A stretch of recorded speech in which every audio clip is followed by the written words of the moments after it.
1,00,000 మంది శివభక్తులతో కలిసి మహారుద్రాక్ష పూజలో పాల్గొనండి. వెంటనే కాల్ చేసి మీ పేరును నమోదు చేసుకోండి.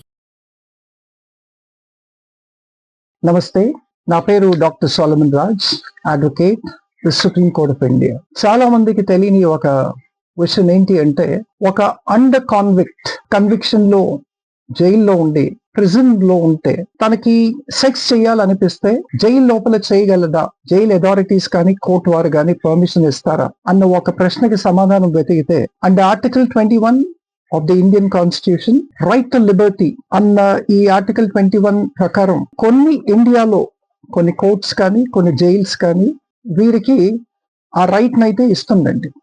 ఒక అండర్ కాన్విక్ట్ ఒకవేళ జైల్లో శిక్ష అనుభవిస్తుంటే తన భార్యతో కానీ లేదంటే తన గర్ల్ ఫ్రెండ్తో కానీ సెక్స్ చెయ్యాలి అని అనిపిస్తే జైల్ అథారిటీస్ కి ఒక అప్లికేషన్ పెట్టుకుంటే వాళ్ళకి జైల్లోనే డెసిగ్నేటెడ్ రూమ్స్ ఉంటాయి ఎస్పెషలీ. సో ఈ రూమ్స్ లో వాళ్ళకి ఒక 2 hours పాటు ఈ ఫెసిలిటీని అయితే కల్పిస్తాయి. కానీ మనమంతా ఒక ప్రశ్న వేసుకోవచ్చు, ఆల్రెడీ ఒక అండర్ కాన్విక్ట్ అంటే ఏంటి? అక్యూజ్డ్ కాదు. అక్యూజ్డ్ అంటే ఆరోపించబడిన వారు. కాన్విక్ట్ అంటే ఆరోపణ నిర్ధారించబడి కోర్టు వారు శిక్ష వేశారు. సో ఒక అక్యూజ్ కి ఒక కాన్విక్ట్ కి చాలా డిఫరెన్స్ ఉంది. ఒక అక్యూజ్డ్ ఇంకా ఆరోపణే ఉంది కదా, ఇంకా కన్విక్షన్ అవ్వలేదు, ఆ పర్టికులర్ అఫెన్స్ అనేది ఇంకా ప్రూవ్ అవ్వలేదు కదా, అట్లాంటి వాళ్ళకి ఇస్తే ఒక అర్థం ఉంటుంది అని అనుకోవచ్చు చాలా మంది. కానీ ఇండియాలో కొన్ని కోర్ట్స్ మాత్రం, కొన్ని స్టేట్స్ మాత్రం ఇట్లాంటి రూల్ అయితే తెచ్చిందండి. అదేంటి అంటే, జైల్లో పనిష్మెంట్ ఆల్రెడీ శిక్ష అనుభవిస్తున్న వారు వాళ్ళ గర్ల్ ఫ్రెండ్ తో కానీ భార్యతో కానీ సెక్స్ చేయాలనుకుంటే జైల్ అథారిటీస్ కి, జైల్ ఐజీ ఉంటారు, ఇన్స్పెక్టర్ జనరల్ ఆఫ్ పోలీస్, ఈ ప్రిజన్స్ ఐజీ ప్రిజన్స్ ఉంటారు. ఈ ఐజీ ప్రిజన్స్ కి వాళ్ళ అప్లికేషన్ పెట్టుకుంటే ఆ ఫెసిలిటీని అయితే కల్పిస్తారు. కానీ ఇండియాలో అన్ని కోర్ట్స్ వీటిని పర్మిట్ చేయదు. ఇండియాలో అన్ని ప్రిజన్స్ వీటిని పర్మిట్ చేయదు. ఓన్లీ మనం చూసినట్టయితే కొన్ని వేరే దేశాలు ఉన్నాయి, కెనడా కానీ, జర్మనీ కానీ, స్పెయిన్ కానీ, రష్యా కానీ. వీళ్ళు ఏం చేస్తారంటే దీన్ని కాంజుగల్ రైట్స్ అంటారు. సో ఇట్లాంటి కాంజుగల్ రైట్స్ ని వాళ్ళ భార్యలతో కానీ లేదంటే వాళ్ళ గర్ల్ ఫ్రెండ్స్ తో కానీ వాళ్ళు సంబోధించడానికి డెఫినెట్లీ ఇట్లాంటి ఫెసిలిటీని అయితే ఈ కంట్రీస్ అన్ని కూడా అరేంజ్ చేస్తున్నాయి. అదే విధంగా అదే లైన్స్ లో ఇండియా కూడా ఆ లైన్స్ మీదే under article 21 of the Indian constitution right to freedom అన్నది, రైట్ టు లిబర్టీ అన్నది వీళ్ళకి మాత్రం అది కల్పిస్తుందండి. కానీ ఈ ఫెసిలిటీ ఇండియాలో ప్రతి చోట అవైలబుల్ లేదు. ప్రతి ప్రిజన్ లో ఇట్లా అవైలబుల్ చేస్తారు అని అనుకుంటే మీరు తప్పు. అందులో ప్రతి ఒక్క ప్రిజనర్ ఎవరైతే కాన్విక్ట్ అయ్యాడో, అండర్ కాన్విక్ట్ అయితే ఈ రూల్ లేదండి. ఓన్లీ కన్విక్షన్ పొందిన వారికే. కానీ ఈ కన్విక్షన్ పొందిన వారంటే శిక్ష అనుభవిస్తున్న వాళ్ళు, ఎట్లాంటి శిక్షలో ఉన్న వారికి అంటే ఎట్లాంటి వాళ్ళకి ఇది వర్తిస్తుంది అన్నవి కూడా కొన్ని ప్రిన్సిపల్స్ ఉన్నాయి, కొన్ని రూల్స్ రెగ్యులేషన్స్ ఉన్నాయి. ప్రతి ఒక్క కాన్విక్ట్ కి ఈ ఫెసిలిటీ, సెక్స్ చేసుకునే ఫెసిలిటీ లేదండి. దీంట్లో గ్యాంగ్స్టర్స్ ఎగ్జెంప్ట్ అయి ఉన్నారు, దీంట్లో హై రిస్క్ క్రిమినల్స్ ఎగ్జెంప్ట్ అయి ఉన్నారు, తర్వాత డొమెస్టిక్ ఆఫెన్సెస్ లో అరెస్ట్ అయిన వారు ఎగ్జెంప్ట్ అయి ఉన్నారు. అదే కాకుండా సెక్షువల్ ఆఫెన్సెస్ కానీ, పాక్సో ఆఫెన్సెస్ కానీ కన్విక్ట్ అయిన వాళ్ళు, వీళ్ళు ఇట్లాంటి ఫెసిలిటీని అయితే యూజ్ చేసుకోలేదు. వీరందరినీ కూడా కోర్టు వారు ఏం చేశారంటే ఎగ్జామ్ చేశారండి. ఫర్ ఎగ్జాంపుల్ ఇప్పుడు జపాన్ చూసారనుకోండి, జపాన్ కానీ లేదంటే majority of federal maximum security countries ఏవైతే ఉన్నాయో like US and all this, వీళ్ళు ఇటువంటి వాటిని పర్మిట్ చేయరు. ఎందుకంటే కాంట్రాబ్యాండ్ అన్నది స్మగుల్ చేయొచ్చండి. In the guys of coming as a girl friend or in the guys of coming as a wife, contraband supply చేయొచ్చు ప్రిజన్స్ కి. కాబట్టి జపాన్ గానీ వేరే other high security federal countries like US and all this, వీళ్ళు మాత్రం ఇట్లాంటి వాటిని allow చేయరండి. అది కాకుండా ఇండియాలో మనం చూసుకుంటే Rajasthan is the first state to come out with such a scheme. Rajasthan state ఏమంటుంది, దీన్ని ఒక స్కీమ్ అని చెప్పి అంటుంది.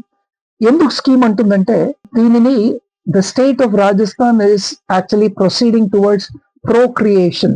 అంటే ఒక కాన్విక్ట్ ఉన్నాడు, ఒక కన్విక్షన్ ప్రిజన్ లో అండర్గో అవుతున్నప్పుడు ప్రోక్రియేషన్ అన్నది ఆగిపోకూడదు. కాబట్టి వీళ్ళకి ఏం చేశారంటే జైల్లోనే సర్టన్ డెసిగ్నేటెడ్ రూమ్స్ అన్ని కూడా కట్టించి వారికి ఒక 2 hours ప్రైవేట్ టైం ఇస్తారండి. So that procreation may happen అని. ఈ ప్రొక్రియేషన్ కాకుండా మనం వేరే స్టేట్స్ చూసుకుంటే కొన్ని ఓపెన్ ప్రిజన్స్ అని ఉన్నాయి. ఈ ఓపెన్ ప్రిజన్స్ లో కూడా మీకు ఈ ఫెసిలిటీ ఉంది. ఓపెన్ ప్రిజన్స్ అనేది మీకు పంజాబ్ అండ్ హర్యానాలో ఉంది. దాని తర్వాత ప్రొక్రియేషన్ అన్నది రాజస్థాన్ స్టేట్ వారు మొట్టమొదటిగా ఇండియాలో స్టార్ట్ చేసింది వీరేనండి. ఈ ఫెసిలిటీ ప్రతి స్టేట్ లో కానీ, ప్రతి జైల్లో కానీ, ప్రతి డిస్ట్రిక్ట్ జైల్లో కానీ ఉంది అని అనుకుంటే తప్పు. Only it is confine to certain states అండి. తర్వాత it also depends on the local jurisdiction. ఆ తర్వాత it also depends on the jail rules. Jails కి స్పెసిఫిక్ రూల్స్ ఉంటాయి. సో ఈ జైల్స్ అన్ని, ఈ ప్రిజన్స్ అన్ని కూడా ఈ స్పెసిఫిక్ రూల్ కేటగిరీలో పడితేనే మీకు ఆ ఫెసిలిటీ అన్నది లభిస్తుంది, లేదంటే మీకు ఆ ఫెసిలిటీ అన్నది లేదు. ఓపెన్ ప్రిజన్స్ లో ఏంటి అంటే, మళ్ళీ ఓపెన్ ప్రిజన్స్ అన్నది ప్రతి ఒక్క కాన్విక్ట్ కి అప్లికబుల్ అవ్వదండి. ఎట్లాంటి కాన్విక్ట్స్ కి అప్లికబుల్ అవుతుందంటే, ఎవరి కాండక్ట్ అయితే చాలా బాగుందో ప్రిజన్ లో ఉన్నప్పుడు under conviction on the grounds of good behaviour, వీరికి ఏం చేస్తారంటే, ఓపెన్ ప్రిజన్స్ అంటే టోటలీ వీళ్ళలాగా వేరే గ్యాంగ్స్టర్స్ లాగా, వేరే క్రిమినల్స్ లాగా, లేదంటే వేరే అండర్ కాన్విక్ట్స్ లాగా టోటలీ జైల్లో వేసి బంధించి బయట నుంచి తాళాలు వేసి 7 తర్వాత బయటకు రానివ్వకుండా, ఇట్లాంటి జైల్స్ కాకుండా కంప్లీట్లీ బిగ్ హ్యూజ్ గ్రౌండ్స్ అండి. వీటిలో మీకు ఇండిపెండెంట్ హౌసెస్ ఉంటాయి. సో వీళ్ళు దీన్ని ఓపెన్ ప్రిజన్స్ అంటారు. ఈ ఇండిపెండెంట్ హౌసెస్ లో ఏంటి, భార్యల్ని తీసుకొచ్చి వీళ్ళు అక్కడ సహజీవనం చేయొచ్చు. ఇట్లాంటిది మీకు పంజాబ్ అండ్ హర్యానాలో ఉందండి. తర్వాత మీకు ఓపెన్ ప్రిజన్స్ అనేది రాజస్థాన్ లో ఉంది. దాని తర్వాత మీకు మహారాష్ట్రలో ఉంది. మహారాష్ట్ర తర్వాత రాజస్థాన్ ఓపెన్ ప్రిజన్స్ ని చాలా ఎంకరేజ్ చేసింది. స్పెసిఫిక్ గా ఓపెన్ ప్రిజన్స్ అన్నవి కూడా వీళ్ళు కట్టించారండి. కానీ ఇందాక చెప్పుకున్నట్టు ఈ ఓపెన్ ప్రిజన్ ఫెసిలిటీ అన్నది ఎక్కడైతే మీరు భార్యల్ని కూడా తీసుకొచ్చి వైల్ అండర్ గోయింగ్ కన్విక్షన్, మీరు భార్యల్ని తీసుకొచ్చి అక్కడ సహజీవనం చేయొచ్చు. కాకపోతే ఈ ఓపెన్ ప్రిజన్ అన్నది ఓన్లీ స్పెసిఫిక్ గా ఫర్ సెలెక్టెడ్ కాన్విక్ట్స్ ఓన్లీ, ప్రతి ఒక్కరికి కాదు. ఈ ఓపెన్ ప్రిజన్స్ లో మీరు మీ భార్యలే కాదు, మీ కంప్లీట్ ఫ్యామిలీతో కూడా ఉండొచ్చు. సో అట్లాంటి ఫెసిలిటీని ఓపెన్ ప్రిజన్స్ లో ఇచ్చారు. తర్వాత మనం చూసుకున్నట్టయితే మద్రాస్, పంజాబ్ అండ్ హర్యానా హైకోర్ట్స్ వీళ్ళు ఏం చేస్తారంటే, అఫీషియల్ గా మద్రాస్ హైకోర్ట్స్ కానీ, పంజాబ్ అండ్ హర్యానా కోర్ట్స్ కానీ గతంలో చూసినట్టయితే ఈ అండర్ కాన్విక్ట్స్ కి ఫర్ లా ఆర్ పరోల్ అన్న ఒక ఫెసిలిటీ కలగజేస్తారు. ఈ ఫర్ లా ఆర్ పరోల్ అంటే ఏంటి అంటే, కొంతకాలానికి వీళ్ళని జైలు నుంచి విడుదల చేసి ఇంటికెళ్ళి భార్యలతో ఉండి సహజీవనం చేసి ప్రొక్రియేషన్ వైపు వీళ్ళని మరలించడానికి అట్లాంటి ఫర్లో కానీ, పరోల్ కానీ, పరోల్ మీద వీళ్ళని వదిలితే వీళ్ళు వెళ్ళి భార్యలతో సహజీవనం చేసి వస్తారు. సో ఇది మనం చూసుకున్నట్టయితే చాలా ఒకేషనల్లీ మనం దీన్ని పంజాబ్ అండ్ హర్యానా, దాని తర్వాత మద్రాస్ హైకోర్ట్స్ అయితే వీటిని చేయటం చూస్తున్నామండి. దాన్ని you can call it as a temporary leave also. So ఈ పరోల్ కానీ, టెంపరరీ లీవ్ కానీ, ఫర్లో కానీ ఈ కాన్విక్ట్స్ కి ఇచ్చిన తర్వాత వీళ్ళు వెళ్ళి సహజీవనం చేసి మరలా తిరిగి రావడానికి మాత్రం ఫెసిలిటీస్ అనుగ్రహించారండి.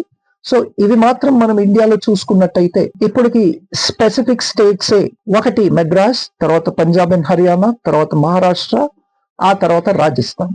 సో ఈ స్టేట్స్ కి అయితే ఇప్పుడు కన్ఫైన్ అయి ఉంది. అందులో మనం రాజస్థాన్ కానీ లేదంటే మనం మహారాష్ట్ర కానీ తీసుకుంటే ఈ పర్టికులర్ స్కీమ్ అంది it may close any time. Thank you.